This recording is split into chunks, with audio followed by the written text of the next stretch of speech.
வணக்கம். இன்றைய நாளுக்கான செய்தி தொகுப்பினூடாக இணைந்திருக்கின்றோம்.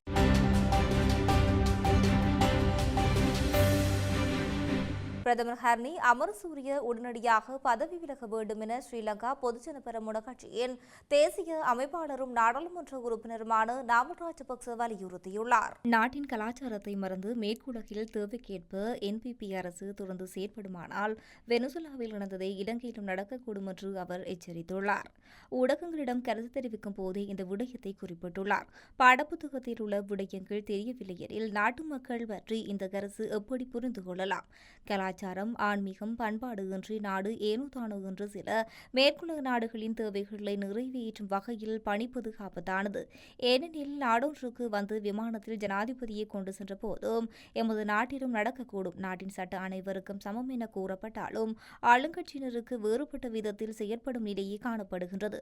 அதேவேளை பிரதமர் உடனடியாக பதவி விலக வேண்டும். கல்விக்கு ஏற்பட்டுள்ள சீரழிவு தொடர்பிலே அவர் பதவி விலக வேண்டும் என இவர் குறிப்பிட்டுள்ளார். உயிர்த்த ஞாயிறு தாக்குதலின் பிரதான சந்தேக நபரான சாரா ஜஸ்மின் உயிரோடு இருப்பதாக தகவல்கள் கிடைத்துள்ளதாக பொதுமக்கள் பாதுகாப்பு அமைச்சர் ஆனந்த விஜயபால நாடாளுமன்றத்தில் தெரிவித்துள்ளார். நாடாளுமன்றத்தில் உரையாற்றும் போதே இதனை தெரிவித்துள்ளார். ஐக்கிய மக்கள் சக்தியின் நாடாளுமன்ற உறுப்பினர் முஜ்புர் ரஹ்மான் கேட்ட கேள்விக்கு பதிலளிக்கும் போதே இவ்வாறு குறிப்பிட்டுள்ளார்.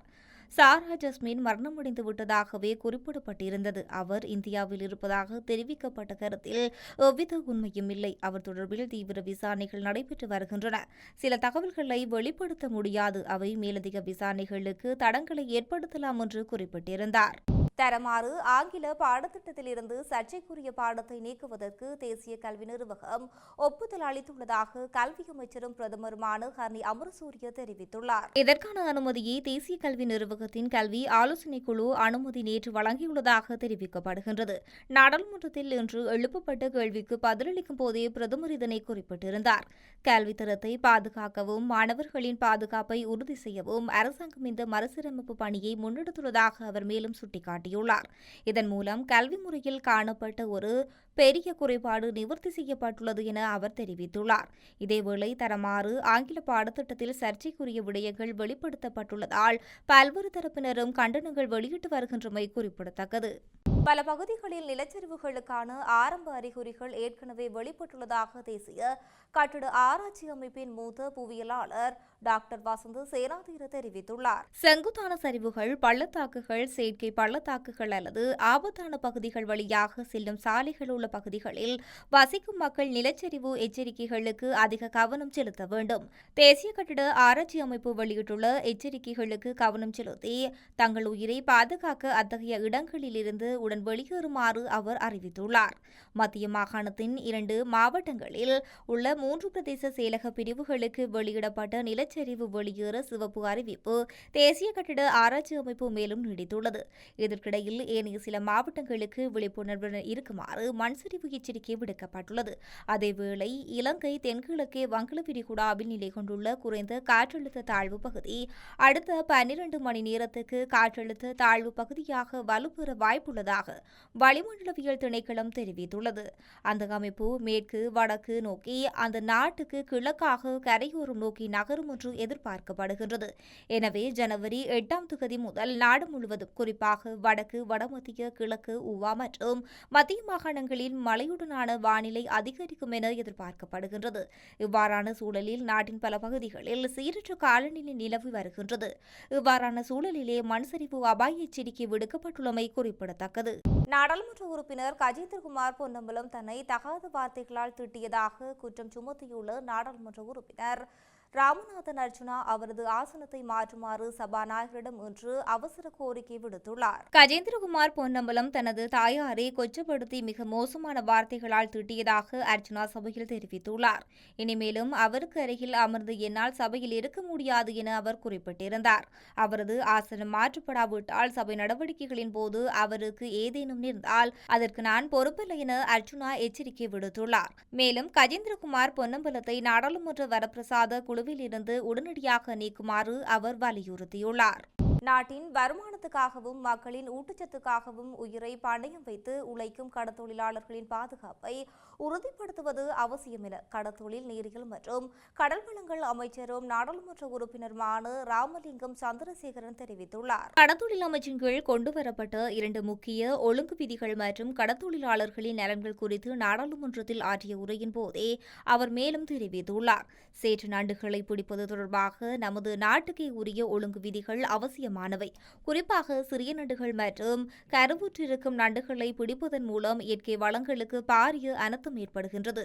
1996ஆம் ஆண்டில் 2ஆம் இலக்க கடற்தொழில் நீரியல் மற்றும் கடல்வளங்கள் சட்டத்தின் கீழ் 61ஆம் பிரிவின் கீழ் 2024 பிப்ரவரி 15ஆம் தேதி வெளியிடப்பட்ட 2371 கீழ் 35ஆம் இலக்க அதிவிசேட வர்த்தமானியின்படி இந்த ஒழுங்கு விதிகள் அமைகின்றன.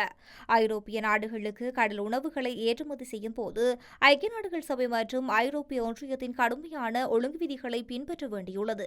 கடந்த ஆண்டு ஐரோப்பிய ஒன்றிய அதிகாரிகள் இலங்கைக்கு வந்து நேரடியாக படகுகளை ஆய்வு செய்தனர்.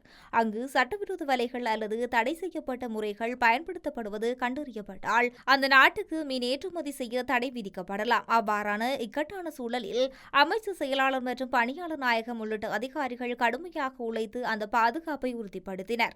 உலக நடைமுறைக்கு ஏற்ப 130 மில்லிமீட்டர் சுற்றளவு குறைவான உள்ள நண்டுகளை பிடிப்பது மற்றும் வளர்ப்பது தொடர்பாக சட்ட ரீதியாக நடவடிக்கைகள் எடுக்கப்பட வேண்டும்.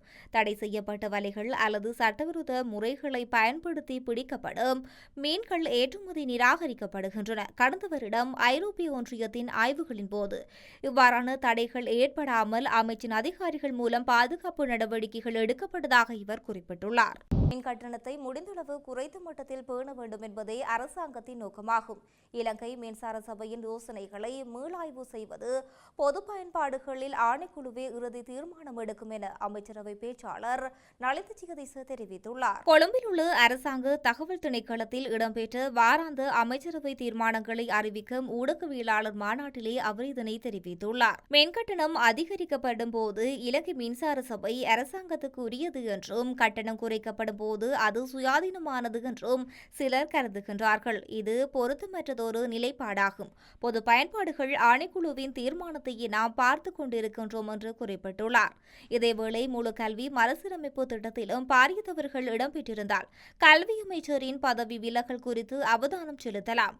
ஏற்பட்டுள்ள சிறிய தவறுக்காக கல்வி அமைச்சரை பதவி விலகுமாறு வலியுறுத்த முடியாது. அவர் பதவி விலக வேண்டிய தேவையும் இல்லை என அமைச்சர் நலிந்த ஜெகதீச தெரிவித்துள்ளார். கல்வி மறுசீரமைப்புகள் முன்னெடுக்கப்பட வேண்டும் என்பது அனைவராலும் ஏற்றுக்கொள்ளப்பட்டது.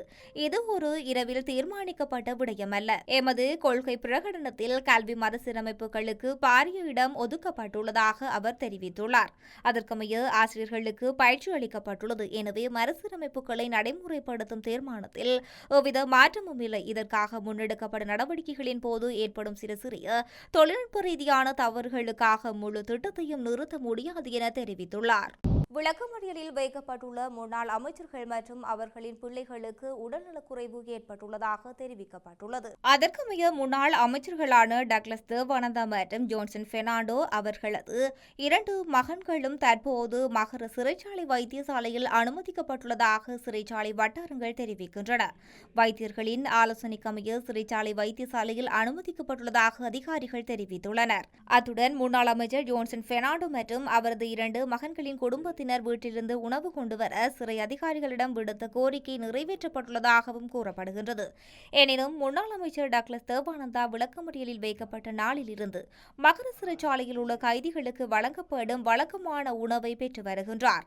மேலும் டக்ளஸ் தேவானந்தாவுக்கு தினமும் பயன்படுத்தும் மருந்துகளும் வழங்கப்பட்டு வருவதாக கூறப்படுகின்றது. இத்துடன் இன்றைய செய்தி தொகுப்பானது நிறைவடைகின்றது. மற்றொரு செய்தி தொகுப்பினூடாக இணைந்திருக்கலாம். வணக்கம்.